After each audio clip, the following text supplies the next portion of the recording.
Night stand with my mafia professor. Mumbai international college, professor Ahaan का cabin. Professor Ahaan जिस तरीके से अपनी गर्दन पर हाथ फेरते हैं, अपनी गर्दन को ऊपर करते हैं और फिर अपना टाइम ढीला करते हुए कहते हैं, पूरा एक हफ्ता बीत गया और अब जाकर तुमसे मिला हूँ। ऐसा लग रहा है एक हफ्ता नहीं, एक साल बीत गया। ये बोलकर अहान उसकी दोनों कलाइयों को पकड़ के उसे जबरदस्ती उठा लेता है और फिर उसे अपनी सीट के पास ले जाकर उसे टेबल पर बिठा देता है और खुद सीट पर बैठकर उसके दोनों पैरों को पकड़ लेता है और मुस्कुराकर कहता है, तुम भाग कहाँ रही हो? कहाँ? मेरी यू डोंट रिमेम्बर कि तुम मेरी सबमिसिव हो, है ना? ये बोलकर प्रोफेसर अहान उसके पूरे चेहरे पर हाथ फेरता है और वो डरते हुए उसके हाथों को पकड़ के भीख मांगते हुए कहती है, पर ये कॉलेज है, यहाँ पर कैसे आप ऐसा कर सकते हो? प्लीज यहाँ पर नहीं, आप अपने घर चलिए।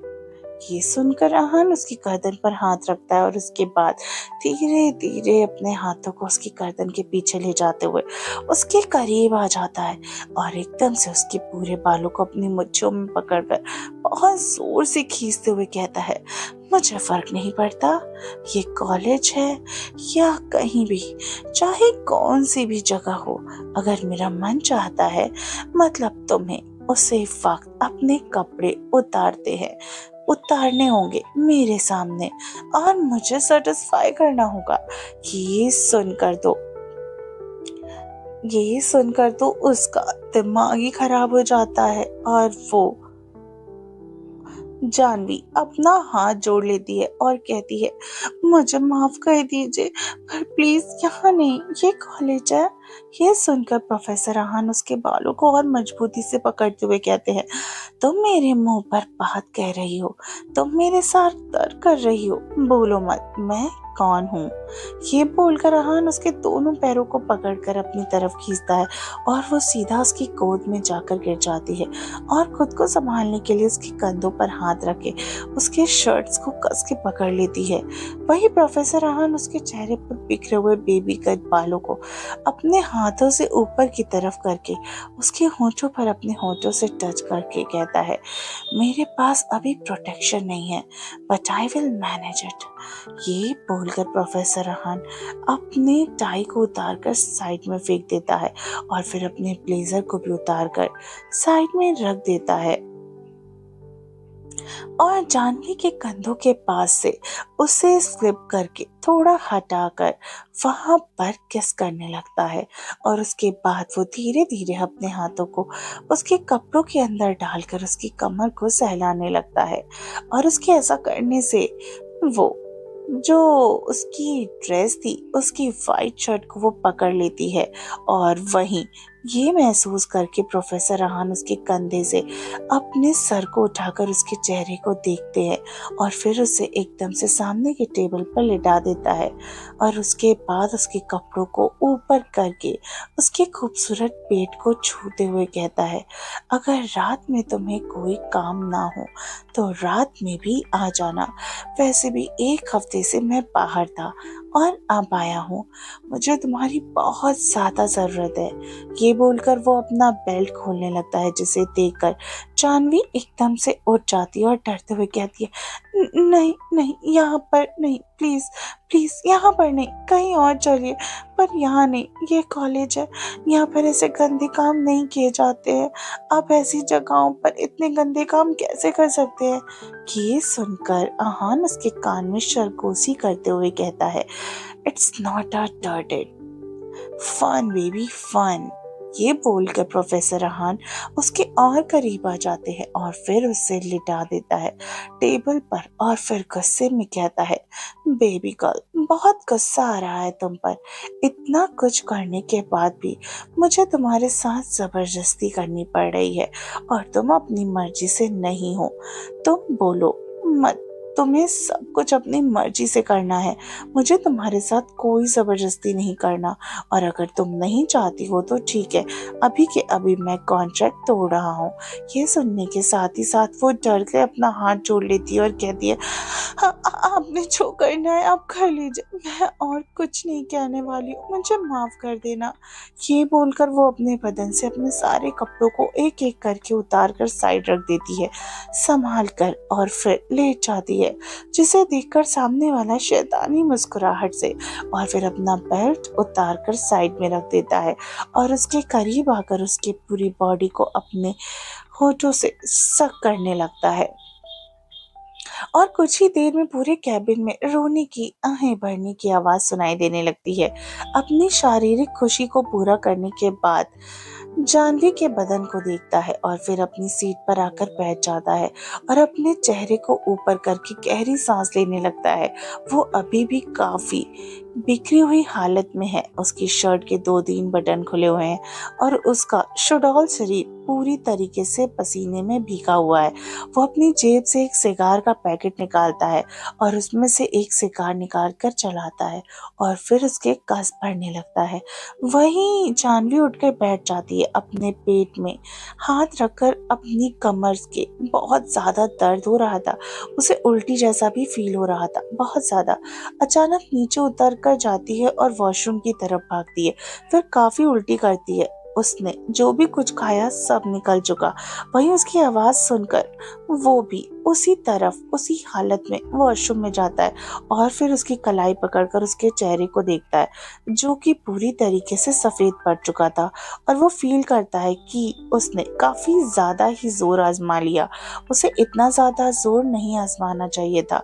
उसे इस लड़की को मारना नहीं है, अपना शारीरिक खुशी लेना है। इससे मारना तो वह बिल्कुल भी नहीं चाहता था। इस लड़की को ना तो इस लड़की के उसकी कोई दुश्मनी है, वो अपनी शारीरिक खुशी चाहता था इस लड़की से। और सबसे बड़ी बात ये कि काफी छोटी है ये, सिर्फ 18 साल की, और इसकी बॉडी अभी तक पूरी तरीके से तैयार तक नहीं हुई है ये सब बर्दाश्त करने के लिए। वो तो जब वो उसके साथ फिजिकल हो रहा था तभी उसे पता चल गया था, क्योंकि पहली बार में उसे खुद को भी ये काफी मुश्किल हुआ था और तकलीफ भी हुई थी। फिर से वो उल्टी करने लगी, जिसे देखकर वो उसकी पीठ को थपथपाता है और कहता है, बेबी गर्ल बहुत ज्यादा पेन हो रहा है, मैं डॉक्टर के पास ले चलूं? ठीक हो जाओगी तुम, मेरी तुमसे कोई दुश्मनी नहीं है, मैं तो बस अपनी खुशी चाहता हूँ तुमसे। ये बोलकर वो उसे वॉश बेसिन के पास ले जाकर उसके बाद जानवी अपने चेहरे को पानी से छींटे मारती है और थोड़ा पानी भी गार्गल करती है, और वहीं आहान उसे क्लीन करता है और खुद ही उसे उठाकर बाहर ले आता है। अभी उसने आहान का ब्लेजर पहन कर रखा, फिर वो वहां उसे उसके कपड़ों को देता है जो उसने सलीके से साइड में रख दिए थे। वो पहन लेती है अपने कपड़ों को और वो फिर उस टेबल पर लेट जाती है और अपनी आंखों को बंद कर लेती है। उसकी बॉडी में अब इतनी भी जान नहीं थी कि वो हिल तक पाए यहाँ से। पहली बार जब आहान और उसका संयम यानी संगम हुआ था, वो पूरे 4 दिन तक उठ नहीं पाई थी बेड से, और इस बार का तो और भी ज्यादा खतरनाक लग रहा था। और ना जाने कब तक वो हिल तक नहीं पाएगी, कितने दिन वो कॉलेज नहीं आ पाएगी। वो यही सब सोचते हुए उसकी आंखों से एक बूंद आंसू टूट कर नीचे गिरा। वही प्रोफेसर आहान शैतानों की तरह अपनी सीट पर आकर बैठते हैं और पैरों के ऊपर पैर रखकर फिर उसके पूरी बॉडी को देखते हुए कहता है, तुम्हारी पनिशमेंट अभी बाकी है, तुम्हें होमवर्क भी काफी मिलने वाला है, पढ़ाई पर भी थोड़ा ध्यान दिया करो। क्या पता अगर पढ़ाई पर ध्यान नहीं दोगी तो लाइफ टाइम के लिए तुम्हें लोगों का बिस्तर ही गर्म करना पड़े।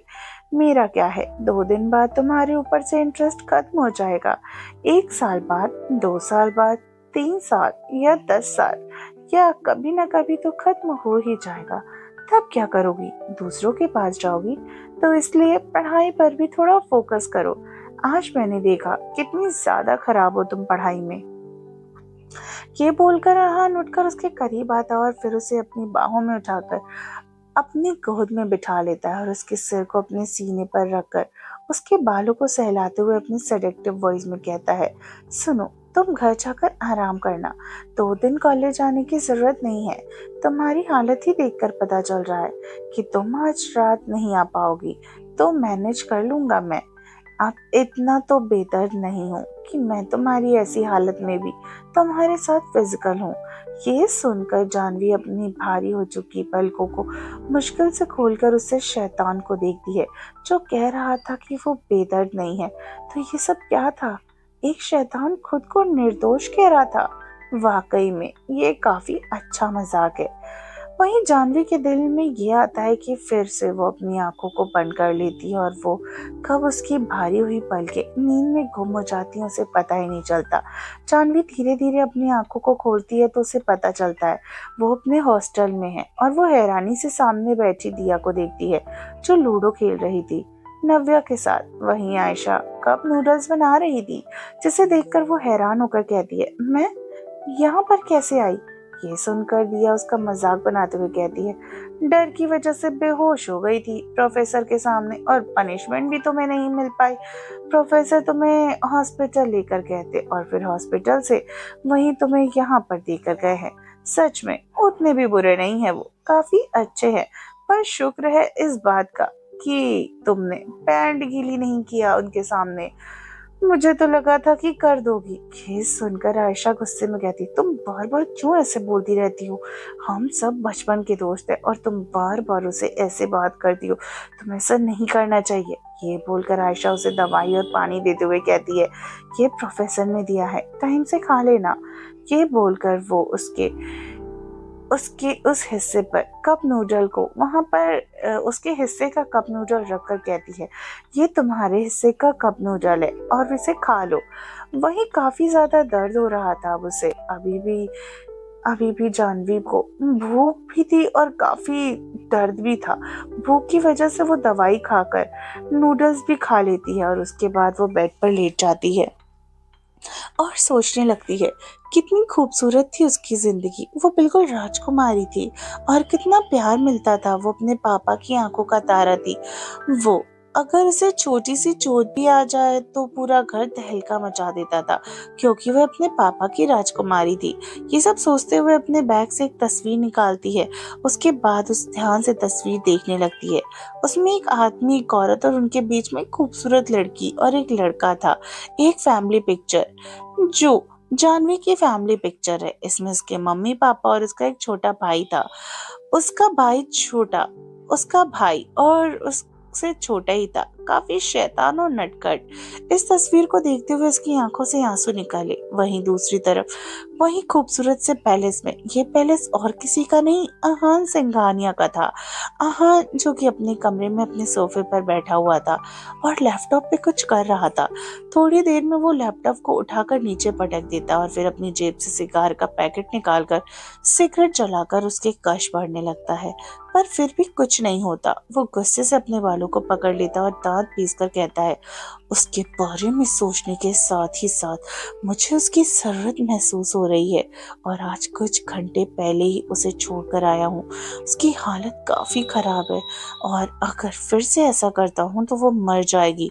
पर काफी देर तक खुद को कंट्रोल करने के बाद जब उसे नहीं होता, वो अपना फोन उठा लेता है। वहीं जानवी जो फोन में फेसबुक देख रही थी, अचानक एक जाना पहचाना नंबर उसे दिखता है जिससे कॉल आ रही थी। वो डर जाती है और फोन को देखने लगती है।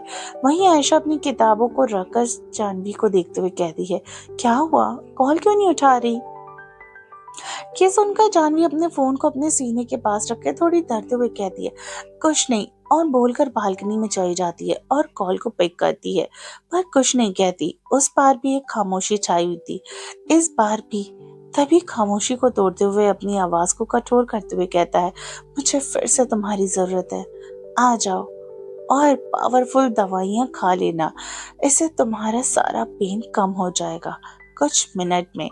ये सुनकर जानवी फोन को देखती और कुछ कहने ही वाली थी कि उसके दिमाग में एक ख्याल आता है और वो जो बोलने ही वाली थी उसे ना बोलकर बस इतना कहती है, ठीक है, मैं आधे घंटे में पहुंच रही हूँ। ये बोलकर वो फोन कट कर देती है। तभी आयशा उसके कंधों पर हाथ रखकर और हैरान होकर कहती है, क्या हुआ, किससे बात कर रही हो और कहाँ जाने वाली हो तो आधे घंटे में? ये सुनकर ये सुनकर जानवी थोड़ा घबराते हुए कहती है, ऐसा कुछ नहीं है, वो बस मेरा बॉयफ्रेंड का कॉल था। वो मुझसे मिलना चाहता है और मैं उससे मिलने जाने वाली हूँ। मैंने बताया था ना तुम्हें, वो एक हफ्ते पहले ही मेरा बॉयफ्रेंड। ये सुनकर आयशा मुस्कुराते हुए कहती है, चलो अच्छा है, तुझे भी थोड़ा एंजॉय करना चाहिए, हर वक्त खुद को कैद करके नहीं रखना चाहिए। चलो मैं तुम्हारे हिस्से का असाइनमेंट बना लूंगी, तुम एंजॉय करो। ये सुनकर जानवी मुस्कुराती है और फिर ऐसे ही जाने लगती है। उसे ऐसे जाता देखकर आयशा उसे पकड़ कहती, अरे तू ऐसे कैसे जाएगी? तू अपने बॉयफ्रेंड से मिलने जाएगी ना, थोड़ा सच धज ले। ये सुनकर जानवी की आंखें नम हो जाती है। कहाँ हो किस मजबूरी में वो फंस जा रही है और अब उसे सज धज के भी जाना है उस शैतान के पास। बिना सजे धजे जाए तो वो शैतान जो करता है उसके साथ, तो फिर आज वो सज धज कर जाए तो वह शैतान क्या करेगा उसके साथ? तो क्या होने वाला है इसके बाद? क्या हुआ जानवी के अतीत में कि इतनी मजबूरी में उसे ऐसा करना पड़ रहा है? क्या जानवी एक मजबूरी से कभी खुद को निकाल पाएगी या उलझ कर रह जाएगी अपनी छोटी सी उम्र में? और क्यों प्रोफेसर आहान जानवी के साथ ऐसा कर रहा है? क्या होगा जब जानवी प्रोफेसर आहान के पास जाएगी? क्या आहान फिर से अपनी शारीरिक खुशियों को पूरा करेगा? जानने के लिए सुनते रहिए हमारी ये कहानी। तो गाइस, हमारी ये न्यू कहानी है। अगर आप इसे प्यार और अच्छे से मतलब लाइक कमेंट नहीं करेंगे तो मैं ये स्टोरी भी बहुत जल्द ही बंद कर दूंगी, क्योंकि अगर आप अपना प्यार इस स्टोरी को नहीं देंगे तो मुझे समझ में आ जाएगा ना कि आपको ये कहानी अच्छी नहीं लग रही है। तो अगर आप चाहते हैं कि मैं ये कहानी कंटिन्यू रखूं तो प्लीज़ कमेंट करिए और इस स्टोरी को लाइक करना बिल्कुल भी मत भूलिए और ज़्यादा से ज़्यादा शेयर भी कीजिए। मिलते हैं कहानी